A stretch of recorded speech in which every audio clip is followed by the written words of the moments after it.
اس قوم کو یہ بتاؤ، یہ جو بل جوائنٹ پارلیمنٹری کمیٹی کے پاس گیا، یہ آپ کی وجہ سے نہیں گیا، یہ ایک مضبوط اپوزیشن ملک میں آئی اس لیے گیا۔ ان کو یہ بتاؤ کہ تمہارے ممبران پارلیمنٹ زیادہ کس طرح جیت کے آ سکتے ہیں، زیادہ تمہارے ایم ایل اے کس طرح بن سکتے ہیں جو تمہاری بات کریں ملک کی پارلیمنٹ میں جا کے۔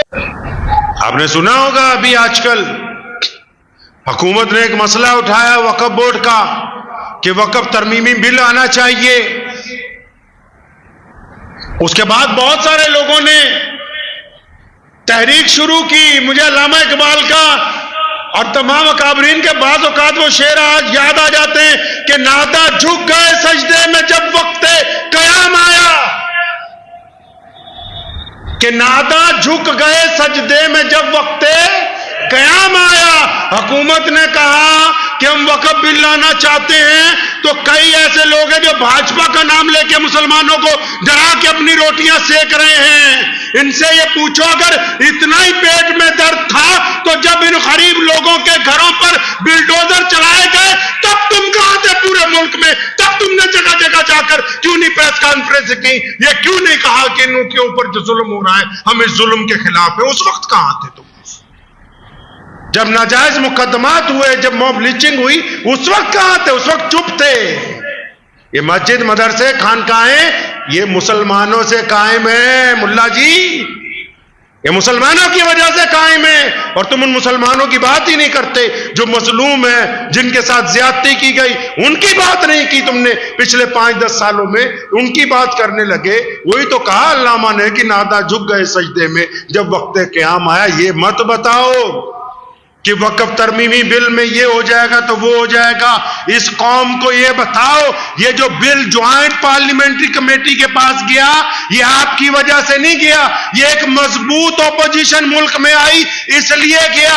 ان کو یہ بتاؤ کہ تمہارے ممبران پارلیمنٹ زیادہ کس طرح جیت کے آ سکتے ہیں، زیادہ تمہارے ایم ایل اے کس طرح بن سکتے ہیں جو تمہاری بات کریں ملک کی پارلیمنٹ میں جا کے، جو اپنے ملک کے قانون کے مطابق تمہارے حقوق کی بات کریں۔ وہ راستہ بتاؤ، وہ راستہ نہ بتاؤ جس کے اندر عزت تلاش کی جاتی ہے اور پھر بھی ملتی نہیں۔ وہ راستہ بتا رہے ہو تم ان کو، بتاتے کیوں نہیں ان کو؟ جس راستے پہ چل کے سیدھے راستے پہ آ سکتے ہیں ہم۔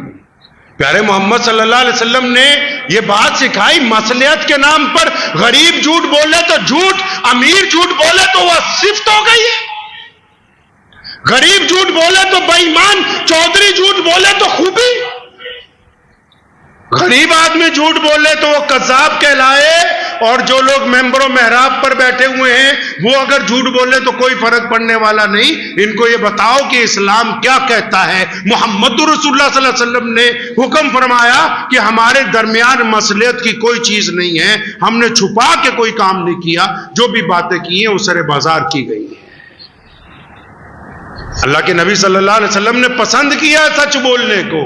نبی علیہ السلام کی یہ خوبی ہے کائنات میں سب سے بڑی کہ آپ صلی اللہ علیہ وسلم نے سچے لوگوں کو پسند کیا ہے، سچ بولنے والوں کو۔ ایک جنگ کے موقع پہ 80 منافقوں کو جنہوں نے جھوٹ بولا کہ یا رسول اللہ فلاں کام پڑ گیا تھا اس لیے پیچھے نہیں آئے، 80 کو معاف کر دیا۔ جن 3 نے سچ بولا، حضرت کعب رضی اللہ تعالیٰ عنہ، ان کو کہا کہ اچھا اب تم علیحدہ ہو جاؤ، اللہ کے حکم کا انتظار کرو، کیونکہ سچ بولنے والے محمد رسول اللہ کے پسندیدہ تھے، رسول اللہ کے وہ پسندیدہ تھے۔ نبی علیہ السلام چاہتے تھے اللہ کی مدد ان کے ساتھ آئے۔ کعب رضی اللہ تعالیٰ فرماتے ہیں میں جب پیچھے رہ گیا میں نے بہت سوچا نبی علیہ السلام آئیں گے، یہ کہہ دوں گا وہ کہہ دوں گا، بالآخر فرمایا میرا دل اس بات پر ٹھہر گیا کہ کعب کوئی بہانہ نہ کرنا، جھوٹ نہ بولنا، اپنے گناہ کو قبول کرنا کہ واقعی تجھ سے غلطی ہوئی اور تو محمد رسول اللہ کے پیچھے نہیں جا سکا۔ آج لوگ صرف وہ بات کرتے ہیں جو ان کی قوم کو اچھی لگے،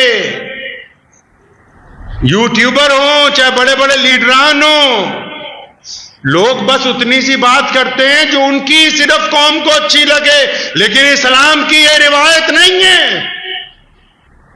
انگریز جنرل نے کہا تھا کہ جنگ میں اور عشق میں دھوکہ اور بے ایمانی جائز ہے۔ انگریز جنرل نے کہا تھا کہ جنگ اور عشق میں دھوکہ جائز ہے کہ عشق میں بھی اگر کچھ کر دیا جائے، جنگ میں کچھ ہیرا پھیری کر دی جائے تو وہ جائز ہے۔ سلطان ٹیپو رحمت اللہ علیہ نے فرمایا تھا نہیں، ہم الحمدللہ مسلمان ہیں، نہ جنگ میں دھوکہ جائز ہے نہ عشق میں دھوکہ جائز ہے۔ عشق میں بھی اور جنگ میں بھی ہونی چاہیے تو صرف ایمانداری ہونی چاہیے۔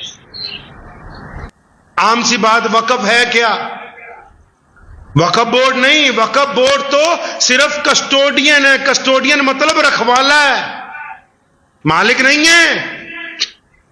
وقف کیا ہے؟ وقف مسلمانوں کی عشق و محبت کی داستان کا ایک باب ہے۔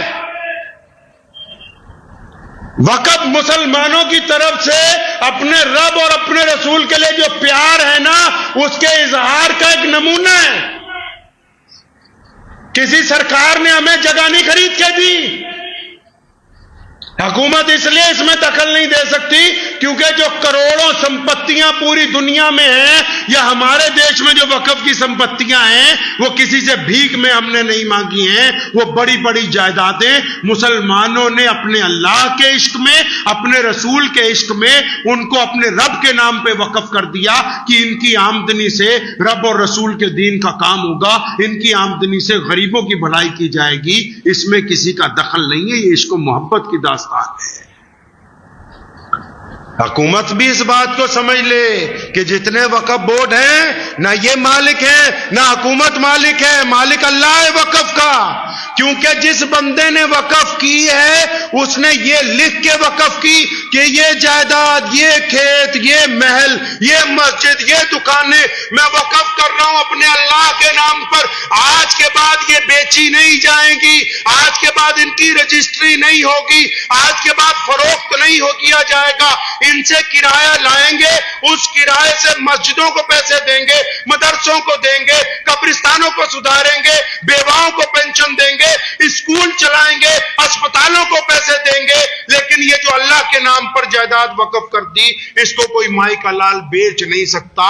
وقف بورڈ صرف اس لیے بنایا کہ اس جائیداد کی رکھوالی کرے، وہاں سے پیسہ وصول کر کے غریب لوگوں کے اوپر اس کو پیسے کو خرچ کرے۔ کسی حکومت کو حق نہیں پہنچتا کہ مسلمانوں کے ذاتی معاملات کے اندر دخل اندازی دینے لگے، کیونکہ وقف کی جائیدادیں اپنے پیسے سے وقف کی ہیں، سرکار سے نہیں مانگا۔ حکومت کو نہیں کہا ابھی ہمیں 10 مرلے کا پلاٹ دے دو مسجد بنانے کے لیے، قبرستان بنانے کے لیے۔ ہمارے اکابرین نے اپنی جائیدادیں خود وقف کی ہیں۔ اب کسی کی رجسٹری ہو، کسی کی اولاد کے نام ہو، کوئی بندہ اپنی جائیداد کسی کو دے دے، کل کو حکومت کہے جی ہم اس میں دخل دیں گے، نہیں بھائی، جس نے پیسہ لگایا، جس نے قیمت لگائی وہ اسی کی ہے۔ اب جس کو اس کا مالک بنا دیا تو اب وہی مالک اس جائیداد کا مالک ہے، کوئی دوسرا بندہ مالک نہیں بن سکتا ہے اس کا۔ متولی نہیں مالک بن سکتے، ان میں نہیں اتنی ہمت کی وقف کی جائیداد کو بیچ کے دکھا دیں۔ وقف بورڈ نہیں رجسٹری کروا سکتا، باقیوں کا تو چھوڑو، جو اس کے رکھوالے ہیں ان کے ہاتھ بھی باندھے گئے ہیں کہ خبردار اپنی حدود کے اندر رہنا، اپنی حدود سے تجاوز کرنے کی کوشش نہ کرو، کیونکہ یہ اللہ کے نام پر رکھی گئی شے ہے۔ تو یہ رکھی کیوں؟ اندازہ تو لگاؤ کیسے لوگ ہوں گے۔ آج بھی بہت سارے لوگ ہیں ماشاءاللہ، بہت سارے لوگ آتے ہیں اپنی جائیداد کی رجسٹری لے کے کہ یہ 500 گز کا پلاٹ ہے مسجد کے لیے ہم نے وقف کرنا ہے، یہ 1000 گز کا پلاٹ ہے مدرسے کے لیے وقف کرنا ہے۔ یہ ان کی محبت ہی تو ہے اپنے رب اور رسول کے ساتھ۔ ماشاءاللہ ماشاءاللہ، سبحان اللہ سبحان اللہ۔ دوستو کیسا لگا آپ کو ہمارا بیان؟ اگر بیان پسند آیا تو اسے لائک کریں، ہمارے چینل کو سبسکرائب کریں اور دوسروں تک سے شیئر ضرور کریں۔